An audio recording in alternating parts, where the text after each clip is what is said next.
하나님의 말씀 함께 보겠습니다. 요한복음 5장 24절, 29절입니다. 내가 진실로 진실로 너희에게 이르노니 내 말을 듣고 또 나 보내신 이를 믿는 자는 영생을 얻었고 심판에 이르지 아니하나니 사망에서 생명으로 옮겼느니라. 진실로 진실로 너희에게 이르노니 죽은 자들이 하나님의 아들의 음성을 들을 때가 오나니 곧 이때라. 듣는 자는 살아나리라. 아버지께서 자기 속에 생명이 있음 같이 아들에게도 생명을 주어 그 속에 있게 하셨고 또 인자됨으로 말미암아 심판하는 권한을 주셨느니라. 이를 놀랍게 여기지 말라. 무덤 속에 있는 자가 다 그의 음성을 들을 때가 오나니 선한 일을 행한 자는 생명의 부활로 악한 일을 행한 자는 심판의 부활로 나오리라.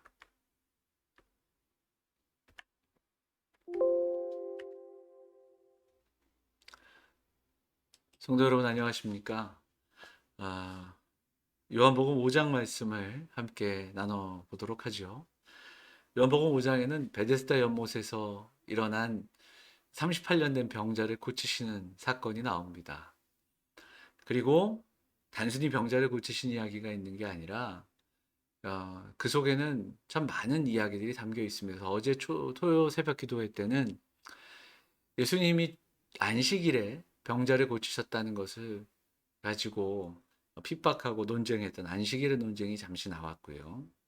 그러나 무엇보다도 그들이 정말 괘씸하게 본 것은 예수님이 하나님의 일을 언급하면서 내가 그 하나님 아버지의 일을 한다. 이런 표현을 들려주었기에 예수님은 완전히 그들의 표적이 되어버린 겁니다. 자, 19절 말씀을 한번 보도록 하죠. 19절 보면 아버지께서 행하시는 그것을 아들도 그와 같이 행하느니라 이렇게 이야기했습니다.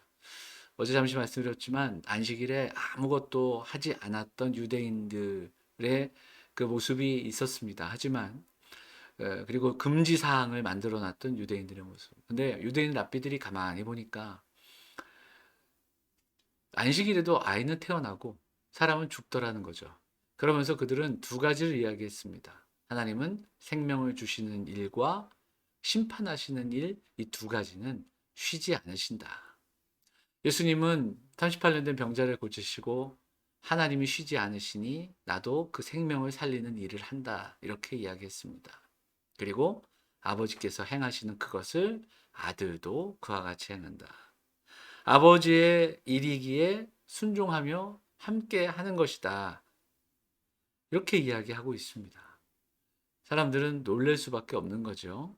자, 이 내용은 사실 요한복음에 굉장히 반복되는 내용입니다.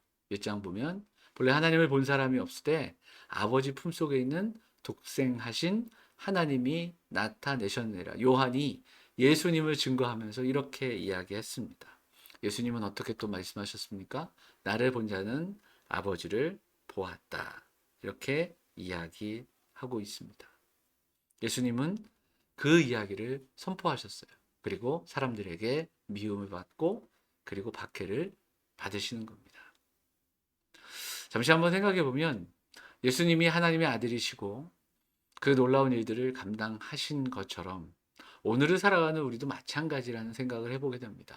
왜냐하면 우리도 하나님의 자녀이기 때문입니다. 요한복음에서 1장에서 이미 이야기했죠. 영접하는 자, 곧 그 이름을 믿는 자들에게는 하나님의 자녀가 되는 권세를 주셨다라고 말씀하고 있습니다. 아버지의 뜻, 아버지의 일을 바라보고 순종하는 그 자녀, 아버지의 뜻을 이루며 살아가는 자녀입니다. 세상을 향해서는 아버지가 누구신지 그리고 아버지의 사랑과 은혜가 무엇인지를 보여줄 수 있는 자녀인 겁니다. 예수님이 아버지의 일을 감당하시면서 아버지의 뜻을 행하셨던 것처럼 오늘을 살아가는 우리도 그렇게 아버지의 뜻을 보여주고 아버지를 드러내며 자랑할 수 있는 사람들, 우리 영암의 성도들이 되시기를 바랍니다. 자, 이제 24절을 한번 보도록 하죠. 내가 진실로 진실로 너희에게 이르노니 내 말을 듣고 또 나 보내신 이를 믿는 자는 영생을 얻었고 심판에 이르지 아니하나니 사망에서 생명으로 옮겼느니라. 영생을 얻었습니다. 사망에서 생명으로 옮겨졌습니다. 현재 그 믿음으로 살아가는 자들에게는 구원이 있는 겁니다. 그리고 미래의 구원을 책임지시는 분도 예수님이십니다.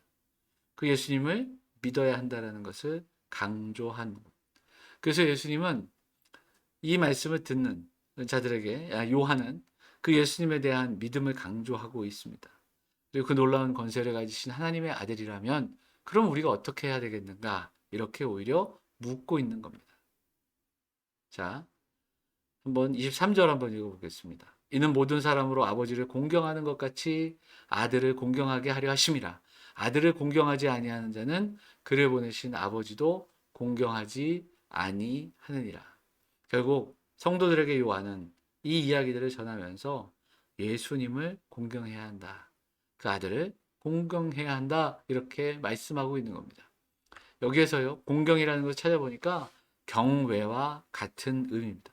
그리고 경외는 어떤 뜻을 갖고 있습니까? 사랑 안에서 두려워하는 겁니다. 그 위대하심과 권세를 두려워하는 겁니다. 그 크신 사랑과 은혜를 사랑하는 겁니다. 이 땅을 살아가면서 무엇을 두려워하는가? 또 무엇 때문에 떨고 있는가? 그것이 우리의 정체성, 한계를 드러내 줍니다. 내가 사랑하는 것, 내가 두려워하는 것. 이것이 바로 내 정체성을 드러낸다라는 거죠. 두려워할 것을 두려워하고 사랑할 것을 사랑하는 사람들. 성도는 이 땅에서 하나님 아버지의 아들됨을 기억하고 그리고 그 아들의 권세 누리며 무엇보다도 그 아들의 순종의 삶으로 살아가는 사람들이 되어야 할 것입니다. 하나님 아버지의 뜻 안에서 그 뜻을 이루신 주님처럼 그 순종의 길을 걸어가는 우리 성도들이 될 수 있기를 원합니다. 무엇보다 먼저 아버지와 아들을 공경하는 성도들, 하나님을, 우리 주님을 더 사랑하고 그 주님 앞에서 두렵고 떨리는 마음으로 오늘을 살아가는 성도들 되시기를 간절히 소망합니다.